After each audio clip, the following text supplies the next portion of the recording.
I knew something was wrong the second I stepped onto my front porch. My dog, Juno, a scrappy little mutt with more personality than most people I knew, was always there to greet me after work. But today, the yard was silent. No barking, no excited paws skittering against the pavement. Just an eerie stillness. My stomach twisted. "Juno," I called out, scanning the yard. The gate was closed. The latch was still locked. But his dog bed was empty and his favorite chew toy lay abandoned near the porch steps. Then I saw it. A neatly folded note tucked under a rock near my front door. "Your dog has been removed due to repeated noise disturbances. Please contact the HOA for further discussion." I snatched the paper up, my hands shaking. Removed? By the HOA? What kind of power-drunk nonsense was this? I dialed the HOA's number immediately, my heart hammering as it rang. The voice that answered made my blood boil. "Hello, this is Margaret Ellison, HOA president." Margaret. The self-appointed queen of our neighborhood. Middle-aged, always dressed like she was on her way to a courtroom even if she was just walking to her mailbox. She had a permanent scowl and the moral flexibility of a snake. "Margaret, where's my dog?" My voice was sharp, cutting straight to the point. A pause. Then, in that condescending tone she always used when talking to people she considered beneath her, she said, "Oh, Mr. Bennett, I was expecting your call. Juno was removed due to repeated complaints about his barking. We had no choice but to intervene." "No choice?" I nearly shouted. "You stole my dog." Now, she said, feigning patience. "Let's not use such aggressive language. Juno is being held in a safe, humane environment. You may appeal this decision at the next HOA meeting." I gripped the phone so tightly my fingers ached. "You're telling me I have to wait until some meeting to get my dog back?" She sighed dramatically. "We have rules, Mr. Bennett. Juno has been a disturbance for weeks now. We circulated warnings. You put one letter in my mailbox last week." I snapped. "That's not a warning. That's a formality before you pull some stunt like this." Her voice turned saccharine. "If you'd like to discuss this further, I suggest you attend the HOA meeting tomorrow night. Until then, Juno will remain in our care." The line went dead. I stared at my phone, seething. This wasn't about noise complaints. This was about control. Margaret had been on a power trip ever since she took over the HOA, and now she was using my dog to prove she could do whatever she wanted. I wasn't about to let that slide. I stormed inside, grabbed my laptop, and started digging through the HOA's bylaws. If they thought they could get away with this, they were about to learn just how wrong they were. I spent the next few hours tearing through the HOA bylaws like a man on a mission. Their rules were dense and full of legal jargon, but I was determined to find anything that would prove they had no right to take Juno. Margaret had overstepped, that much was obvious.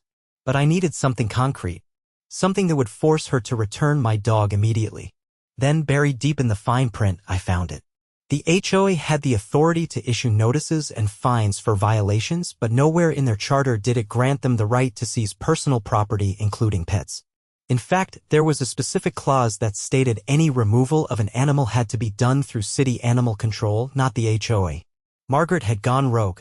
That was enough to get Juno back, but as I read further, I stumbled upon something even more interesting. The HOA's funding. I had always known that part of my property taxes went toward the HOA budget, but what I hadn't realized was just how much of it relied on a single major donor, me. Because my house sat on the largest plot in the neighborhood, my contributions made up nearly 40% of their annual budget. If I pulled my funding, the HOA would collapse. A slow grin spread across my face. Margaret had no idea who she had messed with. I closed my laptop and grabbed my keys. It was time to pay her a visit. The HOA office was a small, unimpressive building at the edge of the neighborhood. When I walked inside, Margaret was sitting behind a desk, flipping through a stack of paperwork. She barely glanced up. "If you're here to argue, I suggest you wait until the meeting tomorrow night," she said, her tone clipped. I planted my hands on her desk and leaned in slightly. "I'm here to give you one chance to return my dog before I make your life very, very difficult." That got her attention. She set down her pen and folded her hands neatly in front of her. "Threats won't get you anywhere, Mr. Bennett." I pulled out a printed copy of the HOA bylaws and slid it across the desk, tapping the section I had highlighted. "You broke your own rules.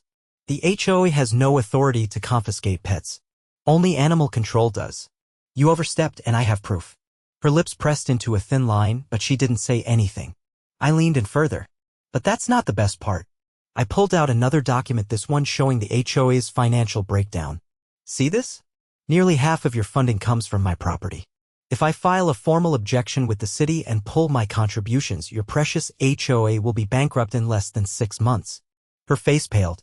I crossed my arms. So here's what's going to happen. You're going to give me back my dog.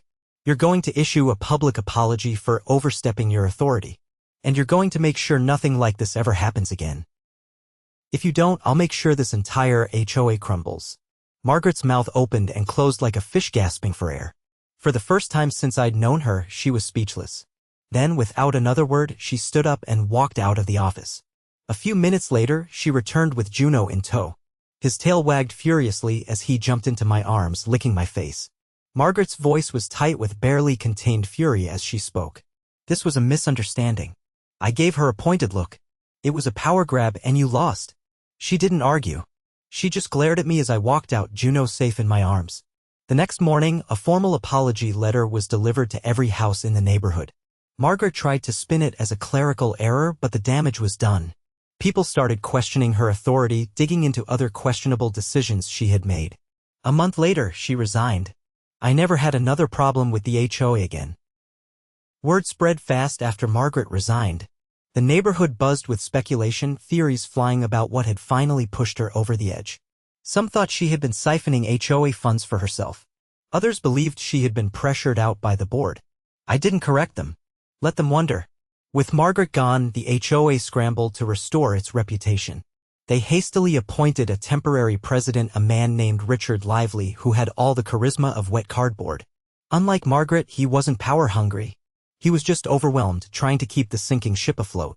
But that didn't mean the HOA was done causing problems.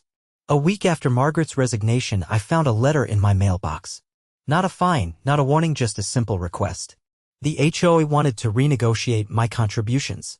I wasn't surprised. Without Margaret's aggressive fee hikes and penalties, their budget was falling apart. They needed my money to keep the lights on. But they weren't getting another cent.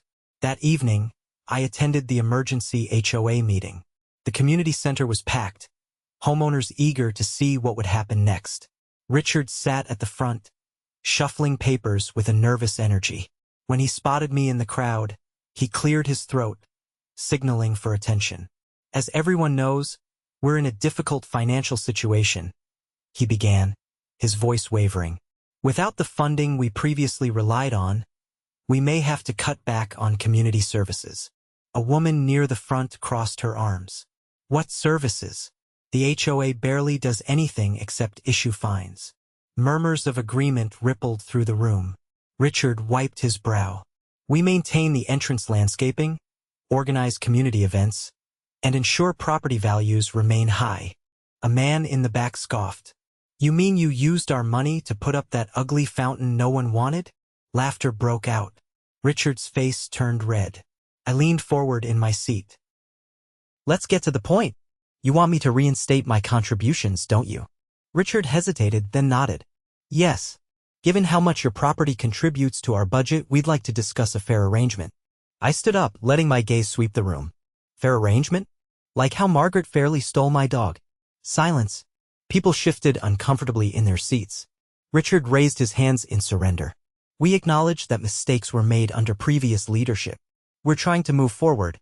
I crossed my arms. Here's my counteroffer, dissolve the HOA. Gasps erupted. Richard's eyes widened. That's extreme. I shrugged. Is it? The HOA has done nothing but harass homeowners, enforce ridiculous rules, and misuse funds. If you're struggling now, maybe it's because people are tired of being bullied. A woman in the back stood up. He's right. The HOA fined me for having a garden gnome. A garden gnome. It's nonsense. More voices joined in. They tried to ban my truck from my own driveway. They threatened to foreclose on my house over a mailbox color. Richard raised his hands again, desperate for control. Please, let's be reasonable. We can reform the HOA, make it better. I shook my head. The only way to fix this is to get rid of it. A man to my left spoke up. Can we do that? Can we actually dissolve the HOA? I pulled out a printed copy of the HOA bylaws. We can. If 60% of homeowners vote to disband it, the HOA is done. The room buzzed with excitement. Richard looked like he wanted to sink into his chair. Pointed at him. So, Richard, are you going to fight to keep this sinking ship afloat? Or are you going to step aside and let the people decide? He looked around the room, seeing the momentum shift against him. His shoulders sagged. If the majority wants to vote on dissolution, we'll organize it. That was all I needed to hear. Within a week, petitions circulated. People were eager to sign, fed up with years of unnecessary rules and fines. The required 60% was reached in record time. And just like that, the HOA was dead. The neighborhood felt lighter, freer. People painted their houses the colors they wanted. Trucks returned to driveways. Garden gnomes popped up everywhere, a symbol of victory. As for me, I enjoyed the peace. No more harassment, no more nonsense. Just me, my home, and Juno who, by the way, got a brand new chew toy and all the belly rubs he wanted. Margaret had tried to control everything, but in the end, she had destroyed the very thing she held dear. And I couldn't have been happier. With the HOA dissolved, the neighborhood felt alive in a way it hadn't in years. People who had once been too afraid to step out of line were now reclaiming their freedom. Yards were decorated however homeowners pleased. Kids played in the streets without fear of some arbitrary rule being enforced. And the suffocating presence of the HOA board was finally gone. But just because the HOA was dead didn't mean Margaret had disappeared. She had retreated into her home, avoiding most of the neighbors. No longer able to wield power over the community, she had become a ghost of her former self. The once pristine lawn she had used to shame others into compliance was now overgrown. The perfectly trimmed hedges that had stood as a symbol of her rigid authority were neglected. It was as if, without the HOA, she had lost her purpose. I wasn't naive enough to think she had given up entirely. People like Margaret didn't just accept defeat. They plotted. It didn't take long for the first sign of trouble to appear. One afternoon, I found a letter taped to my front door. It wasn't an official document, just a single sheet of paper with a typed message. You may have won the battle, but this neighborhood needs order. Chaos will destroy property values. When everything falls apart, they'll beg for someone like me to return. No signature, but I didn't need one. Margaret was waiting for the neighborhood to fail. She was hoping that without the HOA, things would spiral into a mess of unkempt lawns, abandoned homes, and property disputes. She wanted people to regret ever turning against her. I had no intention of letting that happen. The first step was getting ahead of whatever narrative she was planning to spin. I started talking to neighbors, making sure that the transition out of HOA rule was smooth. A few worried about things like security and maintenance, but we worked together to create a voluntary neighborhood watch and a community upkeep group. Without fines or ridiculous restrictions, people actually wanted to help. Then came the anonymous complaints. Reports of unauthorized construction were filed with the city.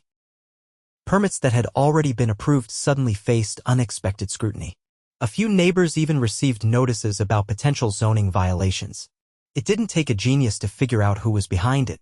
Margaret couldn't use the HOA anymore, so she was trying to weaponize city bureaucracy instead. I decided it was time to pay her a visit. When I knocked on her door, it took a full minute before she finally opened it. She looked different, less put together. Her usual stiff posture was gone, replaced by something almost defensive, like she was expecting a fight she wasn't sure she could win. She didn't say anything at first, just leaned against the doorframe, arms crossed. I didn't waste time. You can stop now.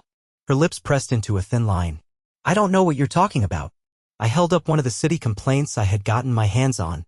You really think no one would notice the sudden flood of reports? You're trying to make the neighborhood fall apart just to prove a point. She barely blinked.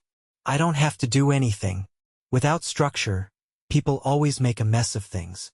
I wasn't in the mood for her usual superiority act. You lost, Margaret. The HOA is gone. People aren't begging for you to come back, and they won't. No one wants to live under your rules anymore. A flicker of something, maybe frustration, crossed her face, but she masked it quickly. You think this is over? Her voice was quiet, but there was something sharp underneath it. Maybe you've convinced them for now, but give it time. When things start going wrong, they'll remember why they needed someone like me. I stepped closer, lowering my voice. You don't get it, do you? The only chaos in this neighborhood is coming from you. If you really cared about this community, you'd stop trying to sabotage it. For a moment I thought I saw hesitation, a crack in the armor. But then she straightened, her mask sliding back into place. "We'll see," she said simply before shutting the door in my face. I walked away knowing that Margaret wasn't done. But neither was I. I gathered the neighbors that evening, explaining what was happening. People were furious. Some had been dealing with city inspectors over bogus complaints for weeks. So we did what Margaret never expected. We documented everything. Every false report. Every unnecessary inspection. Every attempt she made to stir up trouble. And then we took it to the city. With enough complaints against her, the city finally took notice. The bogus reports stopped, and Margaret was warned that any further false filings could result in legal repercussions. She had lost her last weapon. The final nail in her coffin came when she tried to sell her house.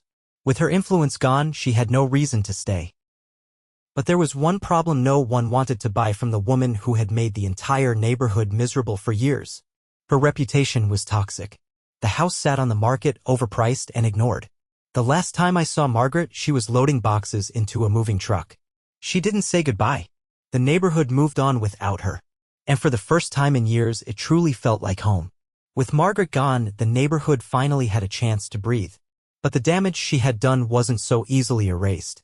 While the HOA had been officially dissolved, there were still remnants of its influence lurking in the background. Old rules and restrictions, though unenforceable, had been ingrained in some residents' minds. Some people still hesitated before making changes to their homes, as if expecting a fine to appear in their mailbox at any moment. The biggest challenge, however, came from the city itself. Margaret's interference had left a mess that needed cleaning up. The bogus complaints she had filed had created a backlog of unnecessary investigations, and some homeowners were still dealing with bureaucratic red tape. Permits that should have been approved months ago were still caught in limbo. I wasn't about to let her lingering influence continue to disrupt our lives. I gathered a group of neighbors, those who had been directly affected, and we put together a formal request to the city to dismiss all outstanding complaints tied to the HOA. It took several meetings, a mountain of paperwork, and a few well-placed phone calls, but eventually the city conceded. The unnecessary inspections were canceled, and any fines issued under Margaret's reign were officially nullified. With that hurdle cleared, the neighborhood finally felt like it was moving forward. People started embracing the newfound freedom, making changes to their homes, decorating their yards however they pleased, and even organizing community events without the looming presence of an authority figure watching over them. But there was one thing left that I needed to take care of. While Margaret's departure had been a victory, I knew that people like her had a habit of resurfacing when given the chance. There were still a few former HOA loyalists who had been quiet since the dissolution, waiting to see if they could regain some control. If I wanted to ensure that nothing like this ever happened again, I needed to make sure the HOA stayed dead. One evening I met with a few of the more active community members at a local cafe. These were the people who had been instrumental in dismantling the HOA in the first place, and I knew they had a vested interest in keeping things that way. We discussed the possibility of drafting a formal agreement, something that would prevent any future attempts to reinstate an HOA in the neighborhood. It wouldn't be legally binding in the way a contract might be, but if enough homeowners signed on, it would serve as a clear declaration that the community had no interest in ever reviving that kind of governance. The response was overwhelmingly positive. People were eager to sign, relieved at the idea of never having to deal with an HOA again. Some even suggested filing a petition with the city to have the neighborhood officially designated as an HOA-free zone, ensuring that no future residents could attempt to start one. It took some effort, but eventually we made it happen. The city approved the designation, and with that, the final nail was driven into the coffin of the HOA. With the specter of the HOA finally gone, life in the neighborhood flourished. People who had once kept to themselves out of fear of being reported now formed stronger bonds with their neighbors. A real sense of community emerged, one built on mutual respect rather than enforced rules. As for me, I enjoyed the quiet satisfaction of knowing that Margaret's power trip had ultimately led to the very thing she had feared most: a neighborhood that thrived without her control. Juno, blissfully unaware of the chaos he had unintentionally sparked, lounged in the yard, enjoying his freedom just as much as the rest of us. The neighborhood settled into its new rhythm, free from the oppressive weight of the HOA. Without their interference, people found themselves more willing to help one another rather than waiting for some overreaching authority to dictate how things should be done. Yards were maintained because residents took pride in their homes, not because they feared fines. Community events flourished, organized by volunteers rather than mandated committees. It was the kind of place people actually wanted to live in, not just endure. But while things had improved, there was still one issue left hanging over us, the leftover mess from Margaret's reign. The financial records of the HOA had never been fully reviewed, and with her gone, there was an opportunity to see just how deep her mismanagement had gone. A few neighbors had been discussing it in passing, wondering if the HOA had been as clean as Margaret had always claimed. With everything else she had pulled, it was hard to believe she had kept the books honest. Since I had already proven instrumental in dismantling the HOA, they turned to me to help sort through what remained. I wasn't a forensic accountant, but I knew how to spot inconsistencies. With the HOA officially dissolved, all its records had been handed over to the city. It took a request through the local government to get access, but once I did, what I found was worse than I had expected. Margaret hadn't just been running the HOA with an iron fist, she had been dipping into its funds for years. Large sums had been allocated to community improvements that had never materialized. The infamous fountain that no one had wanted had cost double what it should have, with the excess payments routed through a company that, upon further digging, didn't seem to exist. Margins on maintenance contracts had been inflated, with suspicious payouts to vendors that had no actual employees. Margaret had been siphoning money under the guise of neighborhood betterment, and no one had noticed because she had kept the HOA locked down so tightly. With this information in hand, I contacted a few of the former HOA board members, the ones who had been too afraid to stand up to her before. They had always suspected something was off, but any time they questioned Margaret, she had buried them in bureaucratic nonsense until they gave up. Now that she was gone, they were ready to see justice done. We took everything to the city. It didn't take long for officials to launch an investigation. The deeper they dug, the worse it got. Margaret hadn't just been mismanaging funds, she had been committing outright fraud. Fake invoices, forged approvals, and a pattern of financial misconduct that stretched back years. The city had enough to press charges. News spread quickly through the neighborhood. People who had once feared Margaret now spoke openly about the ways she had manipulated them. The fines, the arbitrary rules, the absurd restrictions, it had all been a means to keep people too distracted to question what she was really doing. Then the inevitable happened. Margaret was arrested. She had tried to run, but she hadn't gotten far. The authorities caught up to her in a neighboring town where she had been attempting to sell off assets under a different name. When the news broke, the neighborhood erupted in a mix of shock and satisfaction. The woman who had once ruled over them with absolute authority was now facing real consequences for her actions. With Margaret behind bars, the last remnants of the HOA's control finally disappeared. The city reallocated the remaining funds back to the homeowners, issuing refunds for the excessive fees Margaret had imposed. It wasn't a fortune, but it was enough for people to feel like they had reclaimed something that had been stolen from them. As for me, I stepped back. I had never wanted to be the face of the resistance, I just wanted to live in peace. The neighborhood had changed for the better, and that was enough. One evening, as I sat on my porch, Juno curled up at my feet. A few neighbors stopped by. They didn't come with complaints or concerns, just a couple of beers and a quiet appreciation for everything that had happened. We sat together, watching as kids played in the street, homeowners worked on projects they had always wanted to do, and the neighborhood flourished in a way it never had under Margaret's rule. It wasn't just a victory over an overreaching HOA. It was a victory for the people who had refused to be controlled, who had reclaimed their homes and their lives. And that was a win worth celebrating.